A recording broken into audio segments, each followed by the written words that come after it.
Welcome to our live edition of Pittsburgh Sportsline. Thanks for watching us. We appreciate you.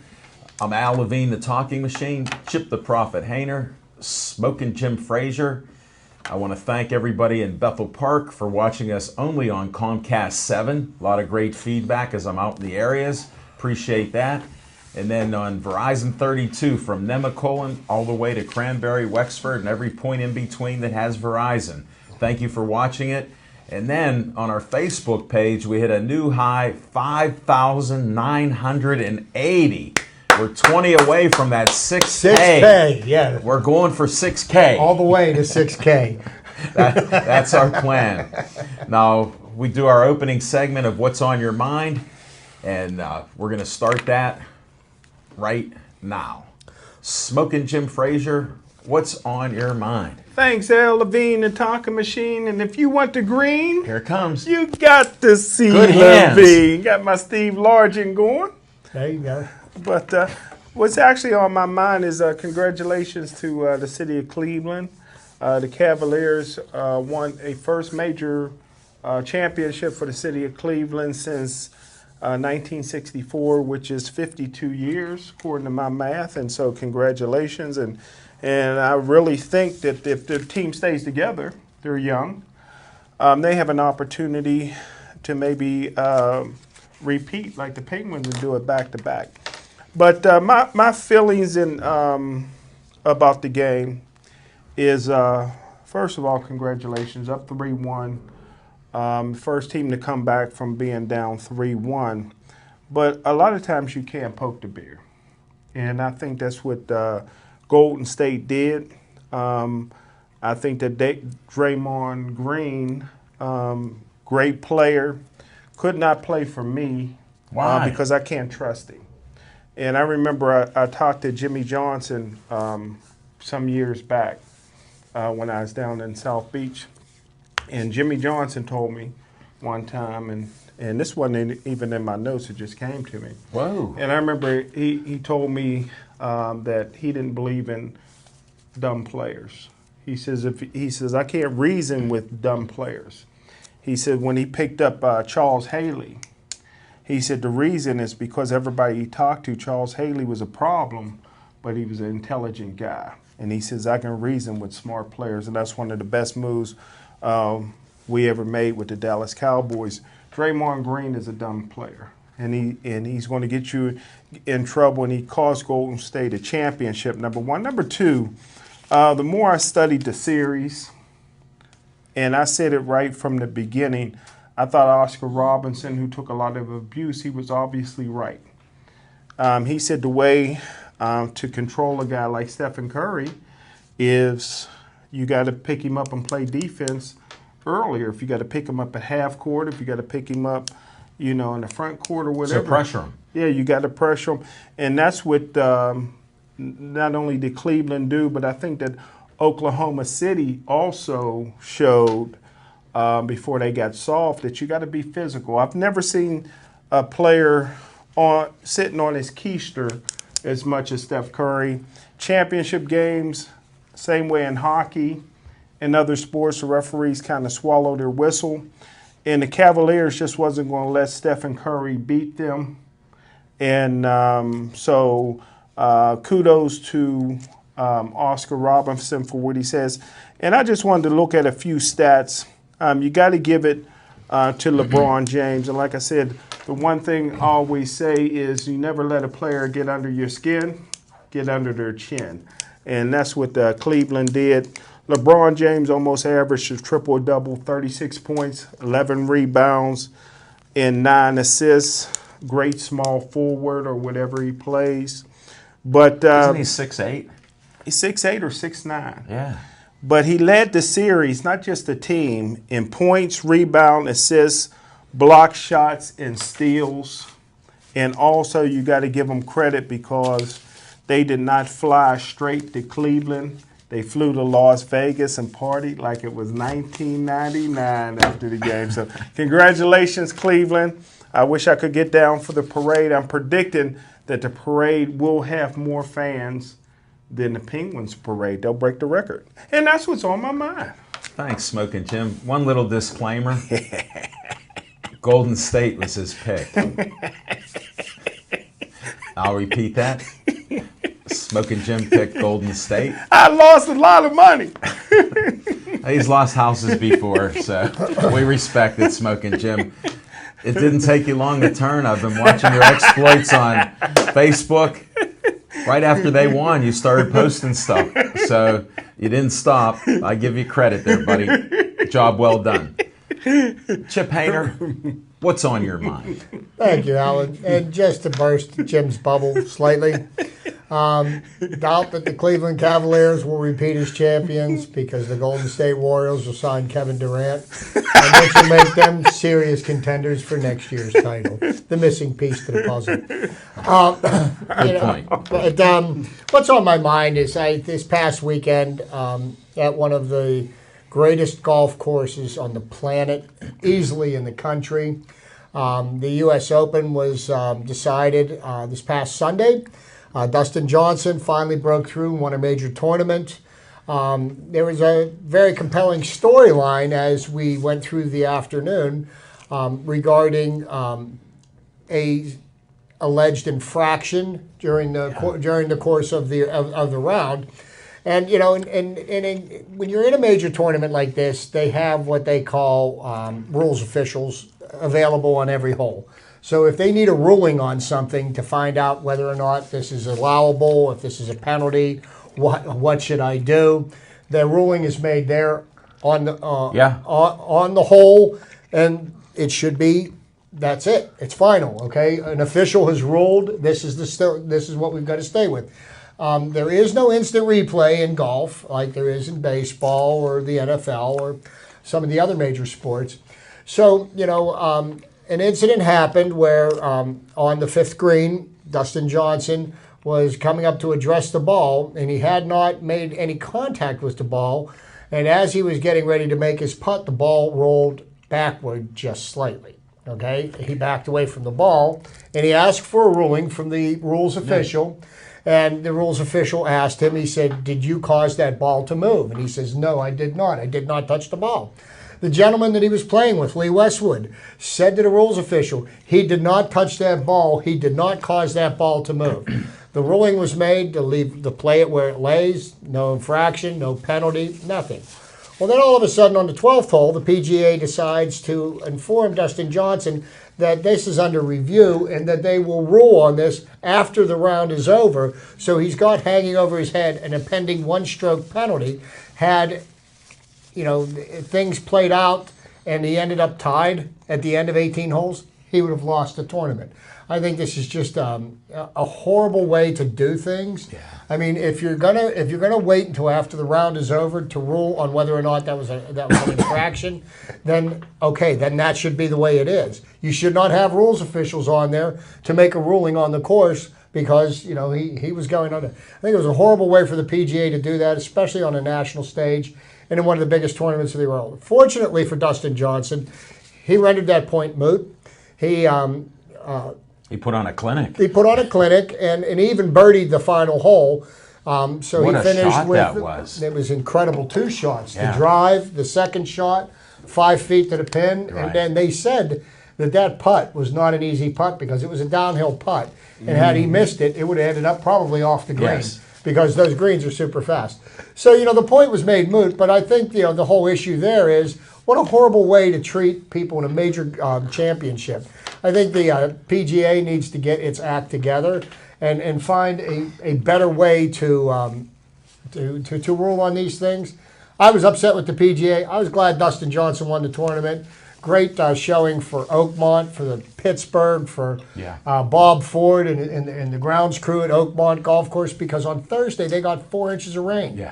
And 4 inches of rain, you know, in a few hours can usually wreak havoc. And the course still played to the best of its ability. So, you know, congratulations to Dustin Johnson. Congratulations to Oakmont Country Club and everybody involved with it. Shame on the PGA.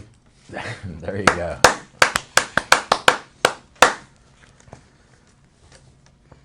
Jeff, I got to promote Olive Oil's Pizzeria, 412-831-1900. That pizza was just great. Matter of fact, Smoking Jim's inhaling it right now. You don't have to say anything, Smoking Jim. We understand. 412-831-1900. Give Jay and Zach a call there. Tell them you want some pizza.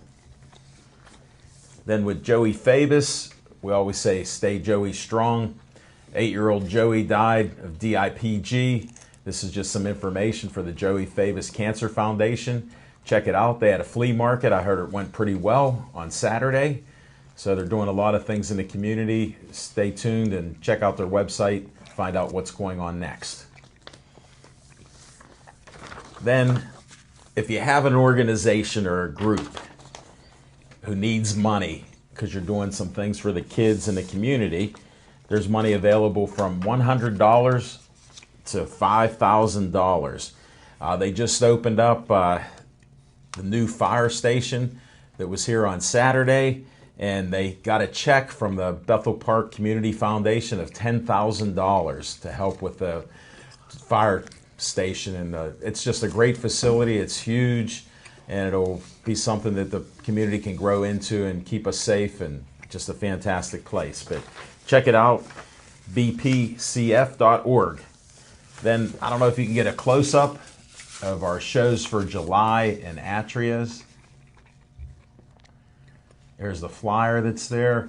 That's Atria's PNC Park, 7 o'clock to 8. We started a little earlier there. The 11th and the 25th. Check it out. What's on my mind? Congratulations, Cleveland. It was great watching the series. Can't believe I'm saying it, but they've suffered for so long that I'm glad they did get the championship. And I think they just delayed in Vegas so they could build that crowd to 1 million people for their parade. So Smoking Jim can check that crowd out. But it was a lot of great sports this weekend. I'm not going to mention the Pirates that much, although I did go to a game. My son treated me to a game. It was last Wednesday. We drove up to New York to Citi Field. First time at Citi Field. Beautiful ballpark. And the Buccos proceeded to give up 11 runs. And we come back at the end. We were sitting next to a couple nice guys from New York. One of them actually come to PNC Park about a month ago. And he said, we got crushed, or maybe it was a couple weeks ago. New York got crushed at that time.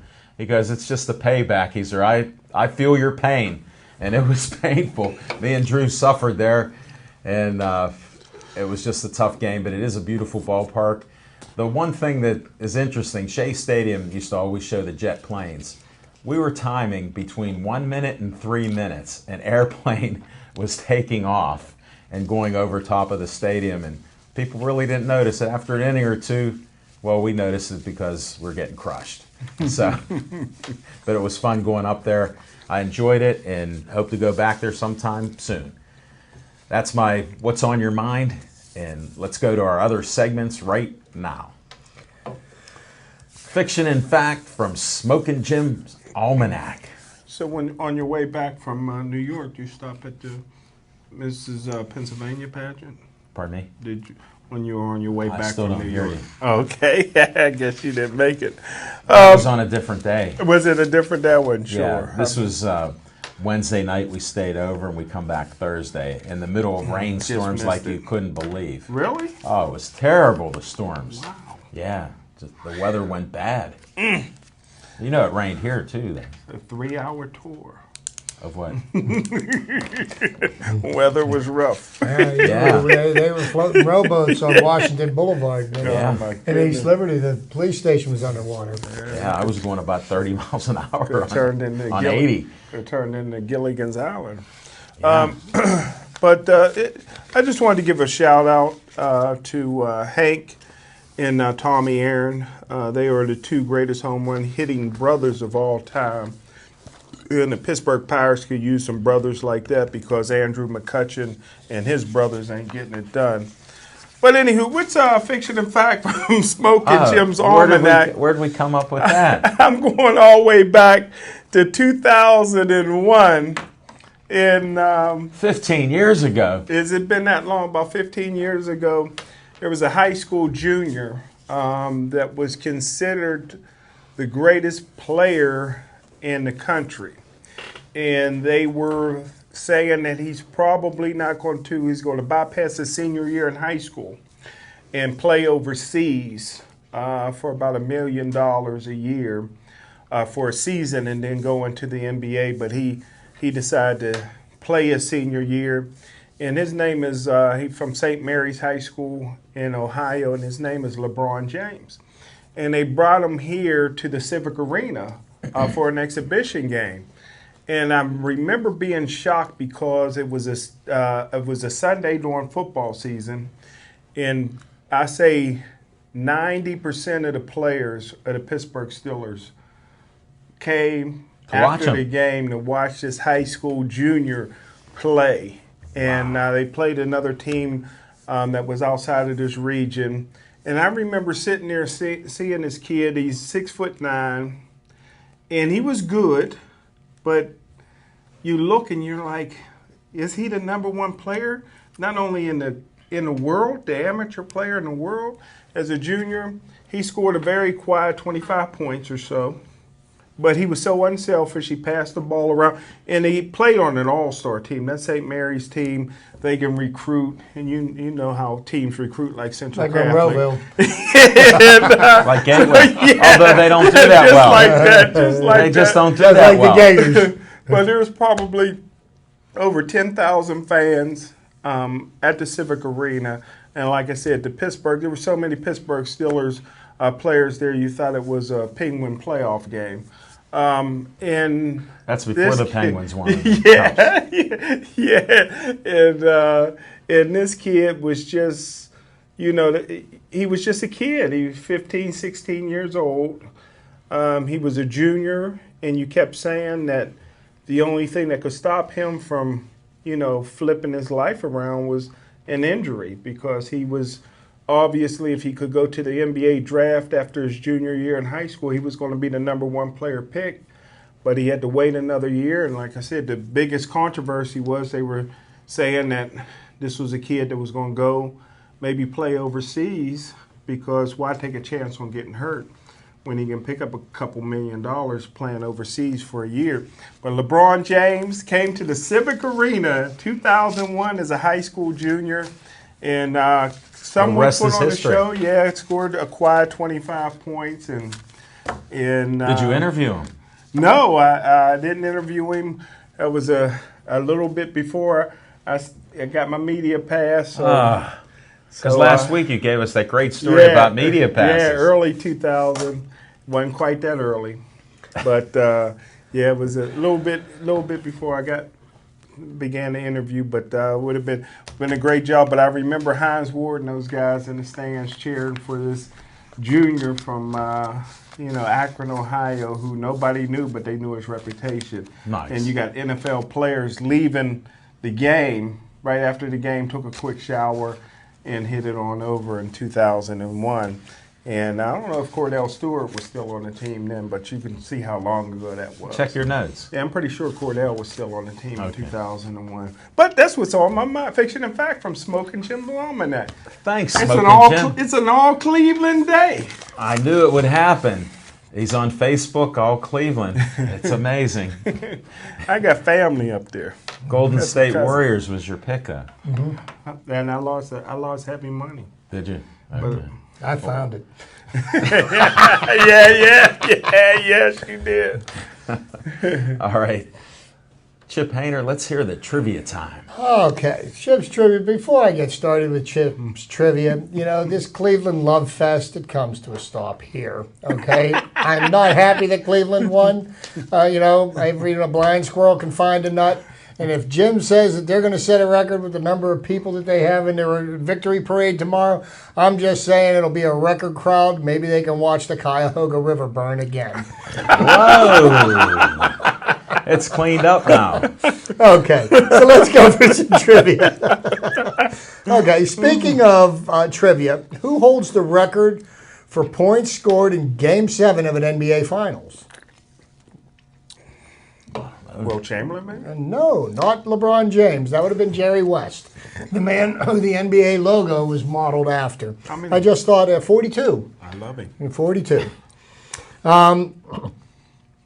and to talk about, probably one of the greatest players that I ever saw in my lifetime, and I think really his performance on the court is what really spoke to how great he was. Larry Bird. Michael Jordan won his NBA record 8th scoring title in 1996. Whom did he share the record with? With 7? Wilt Chamberlain. All right. Wilt Chamberlain. And I say that Michael Jordan's actions on the court are what, kind of, dictate his greatness. And that's why I don't feel that LeBron James can hold that word, because LeBron James tells everybody that he's the greatest. And I don't think that's something that he should decide. That should be decided after your career's over, and not by you, but not by you. Just because we had the U.S. Open last weekend, of the golf course at Oakmont is a real true test. Not very many people shoot under par. Who was the first golfer to play all 4 rounds of a U.S. Open under par? And think about all the great golfers that have played over the centuries of golf. Arnold. Lee Trevino. Wow. In 1968. Golf ain't the same without Tiger. Yeah, I know. It's actually enjoyable. It's fun to watch. Smoking Jim doesn't even watch it anymore. Okay. Now, I'm going to throw a little piece of trivia here, and some of you may scratch your head as to how this has a connection to Pittsburgh, but it does. All right. Who is the only Chicago Cubs player to be named MVP, or actually co-MVP, of the Major League All-Star Game? Okay, he played on a Pittsburgh Pirate World Championship team, Bill Madlock, who was the third baseman, and he shared that honor with John Matlack, who was a pitcher for the New York Mets. Now, what significance does John Matlack have in his tie to Pittsburgh? John Matlack gave up the 3,000th hit to Roberto Clemente in 1972. Good trivia. Wow. Okay? Yeah. So, all right. So, I've always felt that the greatest record in all professional sports, the record that I feel will never be broken, is the 56-game hitting streak of Joe DiMaggio. 73-9. Yeah, but they didn't win a championship, so that point's moot. En route to his 56-game hitting streak on June 19th, 1941, which I feel is probably one of the greatest years in Major League Baseball, because 2 significant facts happened in 1941. The summer of 1941, Joe DiMaggio had his 56-game hitting streak, and Ted Williams was the last player to bat 400 for the season. And the funny thing is that Ted Williams batted 400 for the season and did not win the league MVP that year. Wow. Who won it? Joe DiMaggio. Joe DiMaggio hit in a 32nd consecutive game, going 3 for 3, including a home run against the Chicago White Sox, June 19th, 1941. June 19th, 1942. Former Pirate Paul Wainer got number 3,000, a single off of Rip Sewell. So he joined the 3,000 hit club, which was pretty rare air at that time. Sure. A second Pirate to do that, first being the great Honus Wagner, Carnegie's own nonetheless. In 1961, June 19th, Roger Maris's 9th inning homer off of Kansas City's Jim Archer was the 25th of the year, putting him 7 games ahead of the Babe Ruth pace in 1927. That was when the Babe hit 60. Maris chased his record. And, now that baseball has a new hit king, Ichiro Suzuki has passed the greatest singles hitter in baseball history. Who won't be in the Hall of Fame. And deservedly so. Cincinnati's Pete Rose and Willie Davis of the Los Angeles Dodgers both collected their 2,000th hit on the same day in 1973. Oh, by the way, Pete Rose's hit was a single. No surprise. Not a surprise. All right, and also I always like to make note of significant achievements in baseball, especially in baseball history. I think the 300 win plateau for a pitcher is Hall of Fame worthy. And on June 18th, pardon me? Me too. I think okay, 1986, Don Sutton, California's Don Sutton, pitched a 3-hitter for his 300th career victory. The 41-year-old right-hander became the 19th pitcher in baseball history to win 300 games. And I bring this to note because with the way baseball has evolved and the way pitching is now, careers do not last that long. And I don't think that we're going to see very many 300-win pitchers in the major leagues because they just they don't have the arm strength. They don't throw as much, and I think it shortens the careers of the pitchers. So, these are events that I think are worth making note of. And last but not least, and this is for Boston Red Sox fans. On June 18th, 2011, Johnny Damon hit his 500th double as Tampa beat Florida 7-4. Now, Johnny Damon was with the Red Sox when they won their first series since the curse of the Bambino was broken. And the reason I bring this up, it was an opposite field, bloop double to left. The first became the 11th player all time to have 500 doubles, 100 triples, 200 homers, and 2,500 hits in his career. Fairly significant accomplishments for a ball player. That's true. Just a quick question before we go to Al Levine, the talking machine. Why don't you think that Joe Dimaggio's record will ever be broken? It looks like well, it's something that I will tell you. I'll answer that question for you real simply. The way baseball is now, pitchers, if you get 5.5, 6 innings out of your starting pitcher, you get a new pitcher in, he's fresh. You've got 100-mile-an-hour pitchers that come into the middle of the game. You have guys that come in and they're specialists. I'm a 6th-inning specialist. I'm a 7th-inning specialist. So you got a different pitcher, and you got to get your timing down on each pitcher. If you see a pitcher and you bat against him like 4 times, you pretty much you know what he's going to throw you. You know where he's going to release the ball. You know what to look for. And as the game goes on, his arm gets a little tired. Instead of maybe throwing a ball 100 miles an hour, maybe he's throwing it 97 miles an hour in the 8th or 9th inning. You have a better chance of getting a hit off of somebody you've seen more than once than you do. You may only end up going to bat against a pitcher at the most 2 times in a game. So, I think the way the game has evolved and with the specialization of relief pitchers and middle relief and starting pitching that,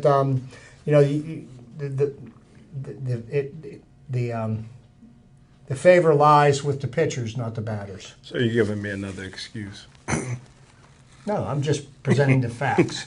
You putting inferior pitchers in, you should be getting hits off of those guys. They're not inferior pitchers. How do you say somebody like Aroldis Chapman who throws 101 miles an hour? The Pirates did they just send their rookie pitcher down after 3 games, or is he still in the big leagues? Well, we will talk about the Pirates. You must have missed that. We'll hit that in the next segment here. We will be talking about the Pirates. There's quite a bit to talk about with the Pirates too. All that open space in baseball, somebody should be able to get a hit a game. Unless they do like they did Barry Bonds and just keep walking. And maybe that's why since 1941 nobody's done it, right? But you said did Barry Bonds do it? You said it was pretty impossible to do it. I'm thinking did Barry Bonds do it? Huh? The greatest hitter you ever saw, did Barry Bonds do it? You said it was the hardest record to get. Yes or no? Answer the question. They kept walking Barry. Yes or no? Answer the question. If he's walking every time. You want to answer the question? No, Barry didn't. We'll continue this at a later point.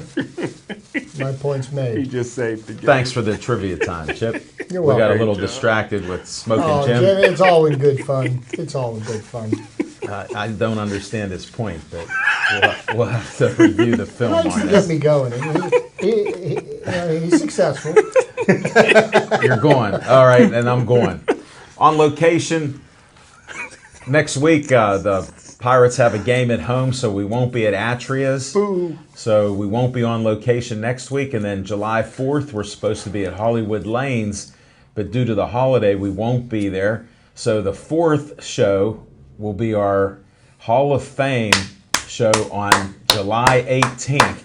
Smoking Jim is working feverishly on that. He's getting the guests lined up and getting the Hall of Fame people ready. How many will we have? Looking at about 7 this year.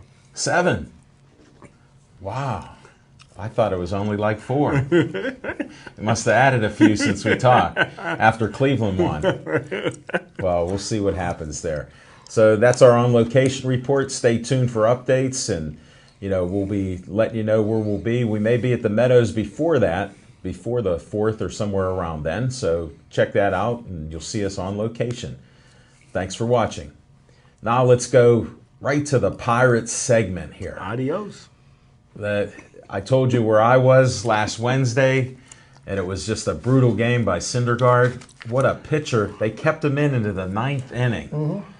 And he just was still throwing 97 to 98, 100 miles an hour. It was just unreal.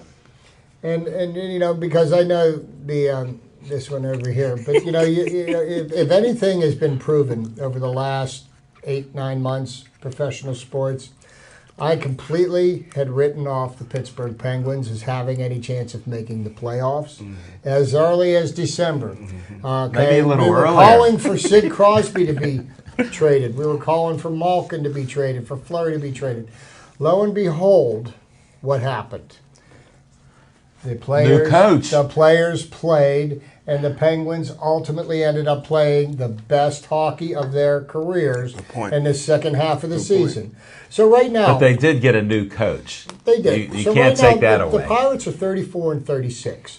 And just for everybody's information, the last time the Pirates were 34-36, 70 games into the season, was in 2014.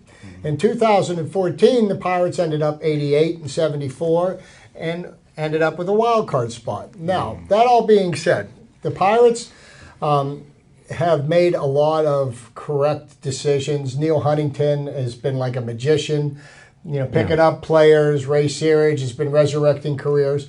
Well, you know, they made some decisions that have not panned out this year, and in respect to the pitching staff, some of the some of the people that we counted on to be big players, Francisco Liriano for one, have severely underperformed.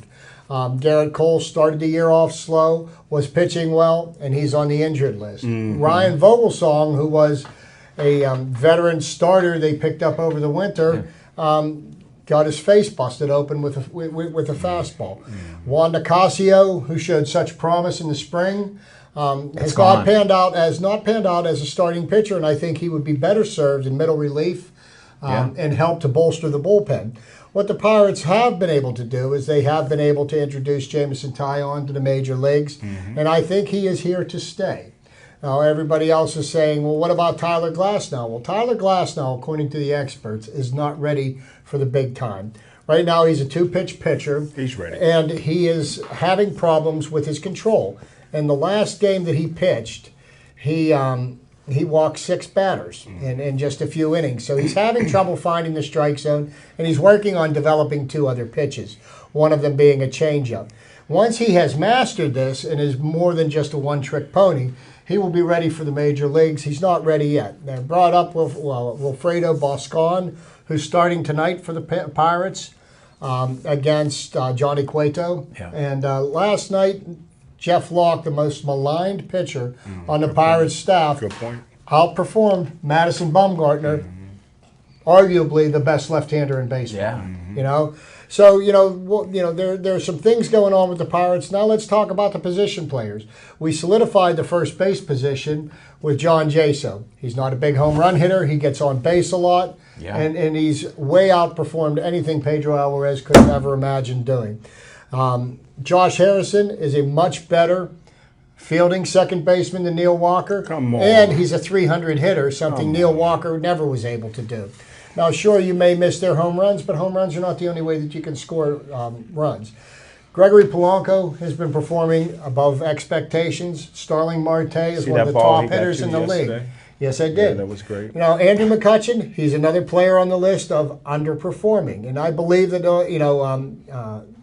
Andrew Mccutcheon will figure it out, and we will see better baseball from him over the next 3 months than we did over the first 3 months. Grow your hair back. So, Jung Ho Gong came up, and he has outperformed what any of our expectations were after suffering a horrific injury. And his power's still there. So, I think what we're looking forward to seeing the second half of the season is I'm going to watch a Pirates team that is going to battle. It's going to scratch. It's going to claw. It's going to do whatever it has to do, and it's going to stay in the race, and they are going to make the playoffs for the 4th year. I don't think they have the ability to catch the Cubs for the division title, but the playoffs for the 4th year in a row, is definitely not out of the realm of possibility, and I think the Pirates are going to get it together. Only three games out of the wild card right now. That ain't bad. No, they are in the race, but there are some things that need to change, and I think that Andrew Mccutcheon, before the season started, they rated the top 100 players in baseball.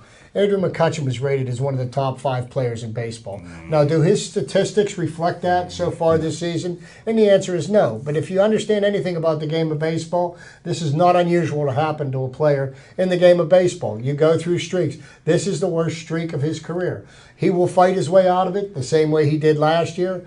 I don't know if he's battling injuries or what it is, but his timing seems to be off. Well, on that injury point, I think he has an injury. He should sit down and sit out.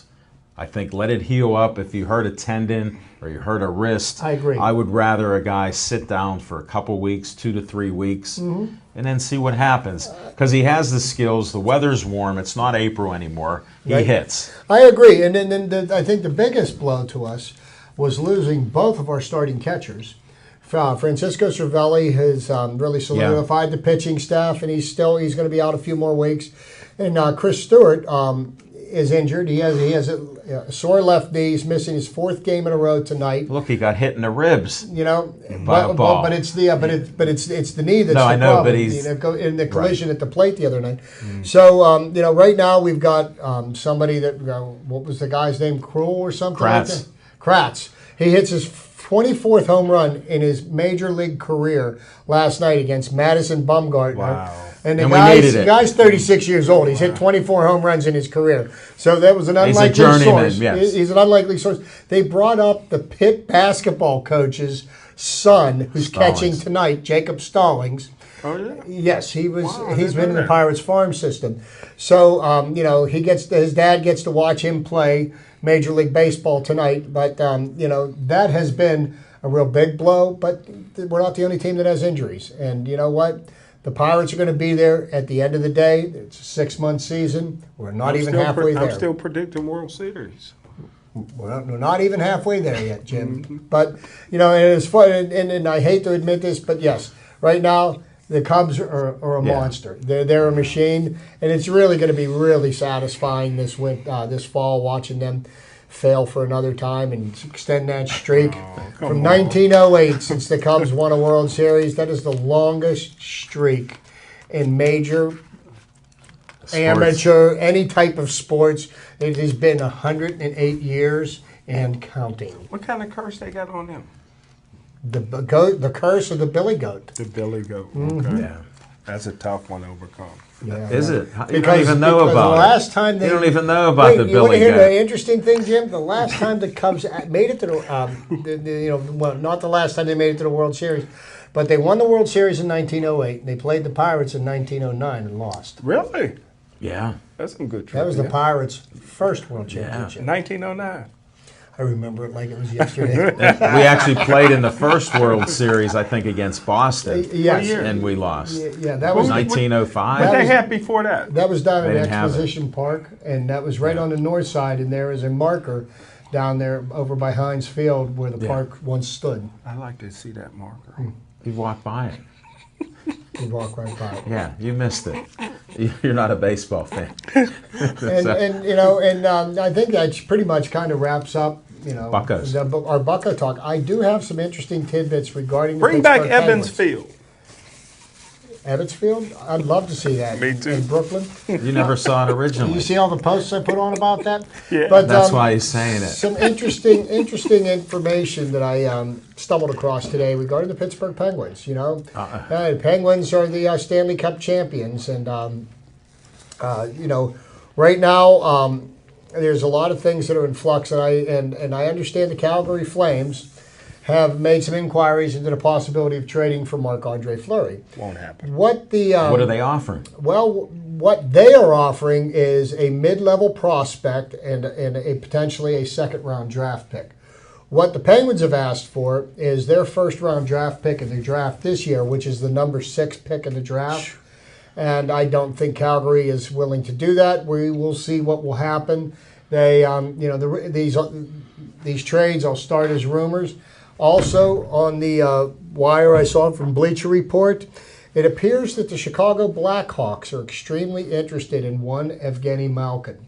And the Blackhawks would have to find some way to fit him under their salary cap. But, the reason I bring these two things up, because Evgeny Malkin makes $11 or $12 million a year. And Marc-Andre Fleury is going to make $5.75 million next year. Okay, and the Penguins right now, as we sit, are $2.5 million over the salary cap. So some moves need to be made to get them under the cap. And, they've got a bunch of young players coming up, and they've got some other players that are going to need to be paid. So I would not be too surprised if some type of move is made. Now, Jim Rutherford was interviewed today, and he said he's not looking to make any moves right now at all. But, of course, any smart GM will tell you if somebody's coming to you with an offer, you're going to sit there and listen to it because, it can't hurt to listen. With the expansion, the draft, we could lose Fleury. Right. Well, something's going to... Well, here's what... That gets me to my final point. Okay. And we've got the expansion draft, could be coming up probably next year. Now, here's what the thing is with the expansion draft. If you have a player that has a no-trade clause, then you must protect him. Okay? And you're only going to be allowed to protect one goaltender. So if the Penguins have Marc-Andre Fleury on their protected list, that means Matt Murray is unprotected. Right. And that means that he could go to an expansion team. Now, the difference between Murray and Fleury, each one has won a Stanley Cup. Yeah. The advantage to Murray is the fact that he's 10 years younger than Marc-Andre Fleury, and he's got more upside. Marc-Andre Fleury has been a fabulous goaltender, great for the city of Pittsburgh. He still has a lot of good years left in him. But when you're working against the salary cap and the potential loss of one of your goaltenders, you have to make some hard decisions of what's going to be in the best interest of the team moving forward. So this isn't about performance or anything like that. It's about what's going to help the team. Well, there's about 12 teams that cannot trade Fleury to because of his contract. Well, see, Fleury doesn't have a complete no-trade contract clause. There are certain teams that he would accept, but the team would have to get his okay to make those arrangements. But there's only there's a handful of teams that he said that if you guys want to trade me, but it all depends on what Marc-Andre Fleury wants to do.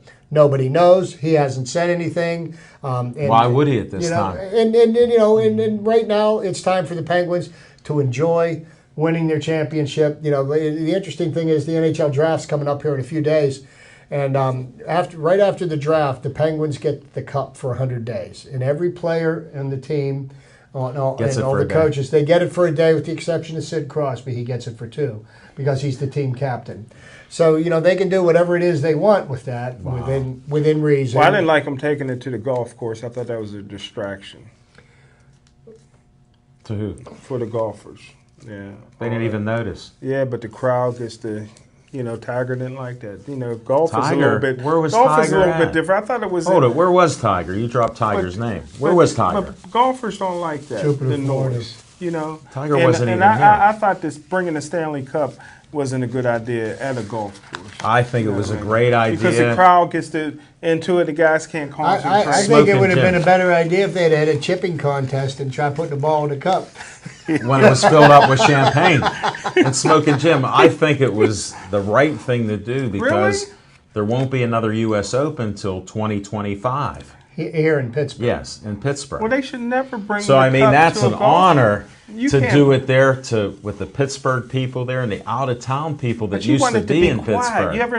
You ever hear the golf announcers are quiet, and all of a No, sudden no, you no. hear the cheer. They're passing the cup around, As well drinking they should lemonade be. out of it. They didn't shoot anybody. They didn't take their shots. They I waited. think there's a It was few, perfect. I think it hurt a few golfers that maybe no, could have no, Can you name one? No, and Jim is entitled to his opinion. Well, he didn't name one golfer that it hurt or distracted, except Tiger. Maybe it's who was- Shane Lowry, who just like the Golden State Warriors, had an epic collapse on Sunday. He started off the day at 7 under par with a 4-stroke lead in the final in the U.S. Open. And then what did he do? He shot a 6 over par, lost by 3 strokes, almost kind of like the Golden State Warriors did, who were right on the precipice. Who were right on the precipice of potentially being the greatest team of all time, but failed miserably. And with Lowry, he must have enjoyed the cup being there because he took the lead instantly and held on to it. No, but so it didn't affect him one bit. That's the thing about that golf course is that Friday was an easier day for the golfers because the course was saturated. Mm-hmm. And Saturday, the course hadn't completely dried out, but as the day went on Saturday, the greens got faster, and the greens were lightning quick on Sunday. Mm-hmm. And, and that's the way the members like it. And, and I saw a video where somebody dropped the ball into the 6-inch rough, and you couldn't even see the ball. I mean, it's like you needed a weed whacker. Yeah, you needed a weed whacker to get it out of there. I'm not a member. And what does that have to do with any of the conversation? Members like it. Well, that's because the members you don't even golf. Play the course tougher than they usually do for the Open, but that's what they want. They pay their dues. They can have what they want. We're going to have to put you on probation there. You're just saying things because your Golden State Warriors didn't win.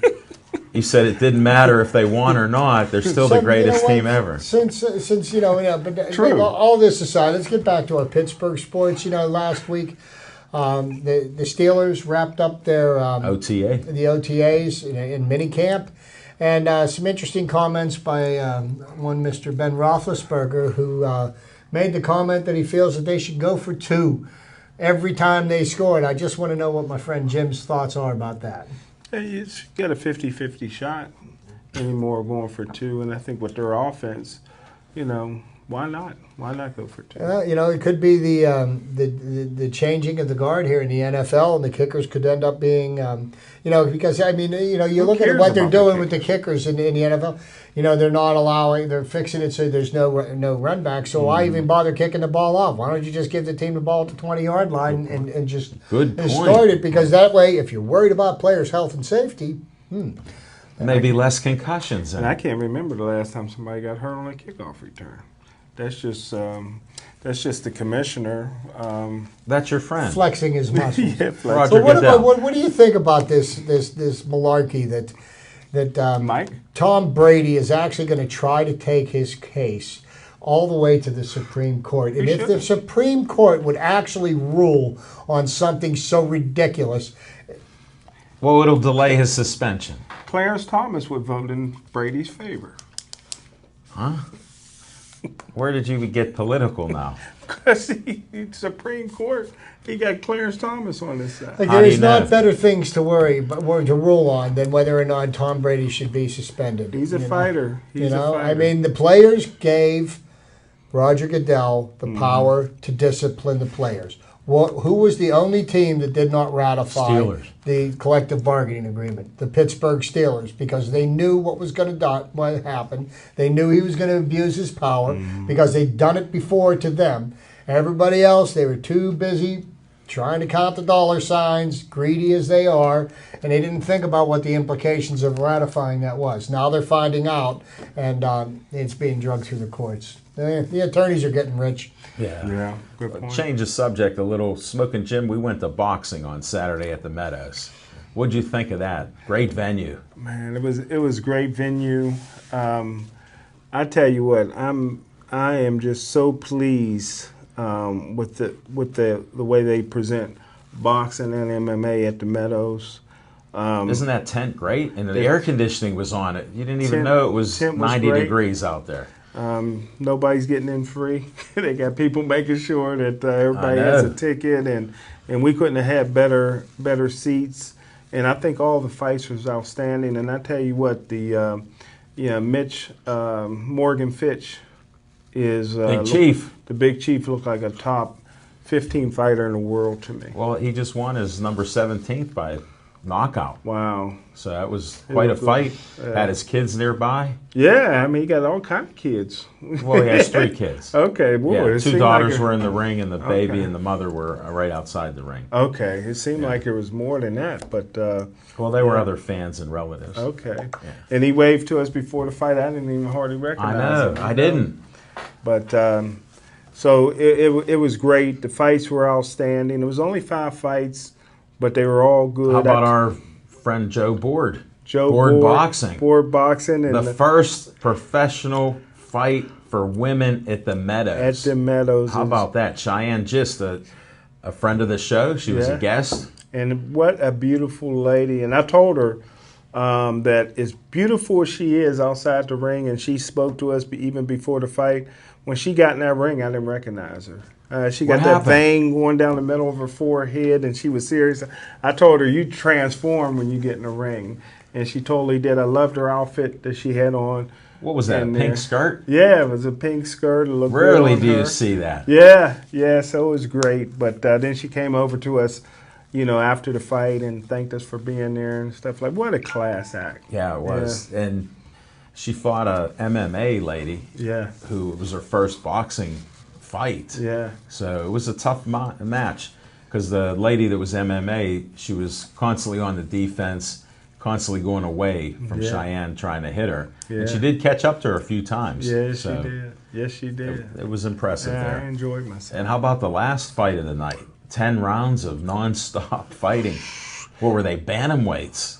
And I tell you what, the crowd spoke a lot of Spanish in the crowd, and so both fighters were very supported by their fan base. And the one guy that won was from Cleveland. I know. So a lot of people came down for that. So it was That was a very preview interesting. of things to come. Yeah, Sunday. yeah, the City of Champions. Yeah. I think the baseball team in Cleveland's undefeated. I mean, No, it's the winning their Cleveland division Indians as are well. performing very well, and the only problem is that nobody in the city of Cleveland knows that that's happening because they have the lowest attendance in Major League Baseball this year. But at one time they were selling out.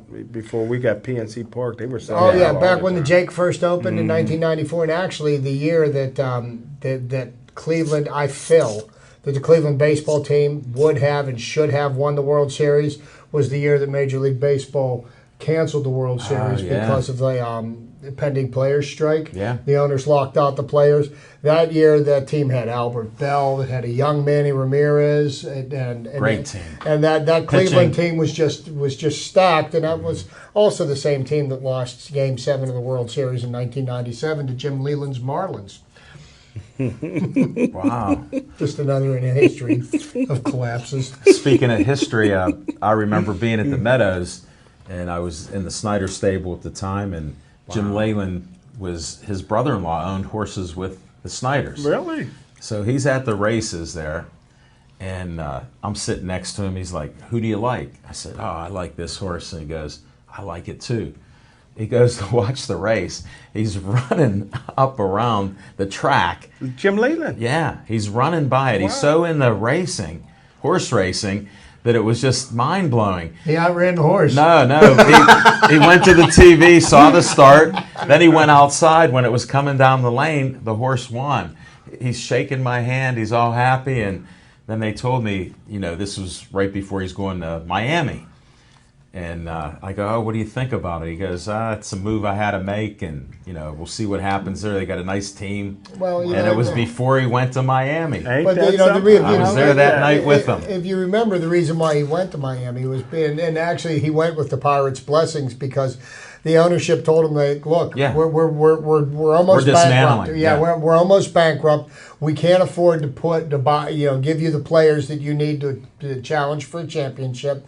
And and if your wish is to And to how win a about that? championship, Yeah. we give you your blessing, and they let him go because people don't remember before Jim Leyland became manager of the Pittsburgh Pirates, the Pirates almost moved out of Pittsburgh then because of the drug trials in the early to mid '80s that involved Dave Parker and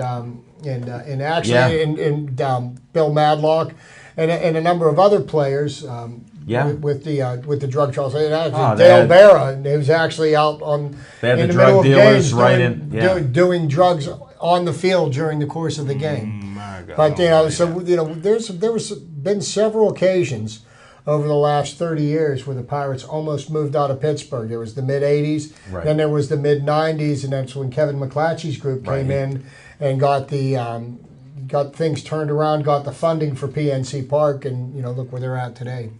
Yeah, big difference there. Yeah, Yeah, they Smoking Jim, you didn't follow baseball back then, No, so that's why I you didn't never know heard that. nothing about that. Yeah, it was huge in every paper, even the Courier, New Pittsburgh Courier. It was on their front pages. It was all over the place. News to me. Well, you're a little Johnny come lately, which That's we okay. understand. That's why I'm here to enlighten you, my I friend. appreciate it. And I'll help you too with a few things Thank too. you, sir. We got about 4 minutes left to go. Smoking Jim, you got anything else going on? No. Nothing. You didn't even talk about your kickballers. This is so disappointing. I went Sunday and enjoyed What myself. happened? And there's no longer any undefeated teams. But There's 5 teams. There's 5 teams, and they all got at least one loss. Yeah. And I like to close out by saying that even in 2999, the world will still be talking about 73-9, record that'll never be broken. Dimaggio's record will be broken before 73-9.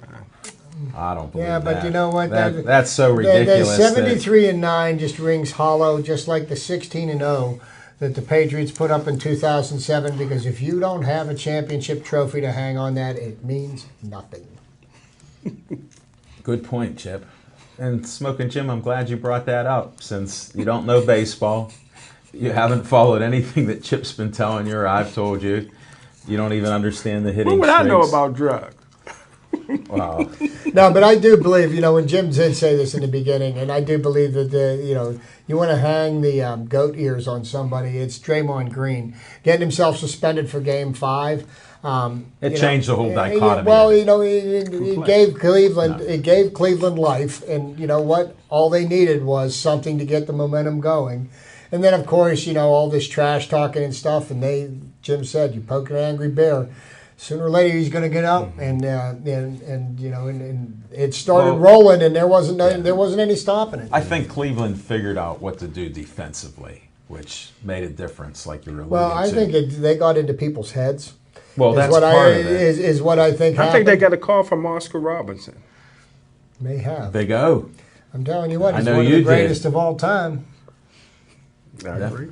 Did he not Average average a triple double for his career. for his an entire career. season? For a season and for a career.